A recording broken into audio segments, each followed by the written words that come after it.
ஏ sorry sorry sorry late ஆயிடுச்சு. இப்போ வேணா ஷாப்பிங் போலாமா? டேய், நீ என்ன எல்லோ கலர் டிஷர்ட் போட்டுட்டு வந்திருக்க? நீ என்ன சிஎஸ்கே ஃபேனா? தம்பி டீ கிளாஸ்லயா இல்லைன்னா பேப்பர் நான் கப்லையா? கப்லே ஓகேண்ணா. என்னது கப்பா? அவன் டீ தானே கேட்கறான், டீ கொடுங்க.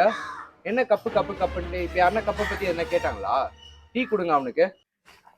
சூத்தியா cup cup, take your cup. ஏய் இட்ஸ் ஓகே டென்ஷன் ஆகாத. It's not okay. When they will understand. It's about the chai, not about the cup. ஏய் இப்போ உனக்கு பரவாயில்லையா உனக்கு? ஆர்சிபி ஆர்சிபி பரவாயில்ல எனக்கு. ஏய் சாரி லேட் ஆயிடுச்சு. 30 minutes லேட் ஆயிடுச்சு. இப்போ போலாம். பரவாயில்ல, 18 இயர்ஸா வெயிட் பண்ணிட்டு தான் இருக்கேன். 30 minutes தானே, பார்க்கலாம். நம்ம இப்போ அந்த 3 மேஜிக்கல் வேர்ட்ஸ் சேர்ந்து சொல்லலாமா? சொல்லலாம். I love ஈசாலா you. கப் நம்தே ப்ரோ, ஈசாலா கப் நம்தே ப்ரோ.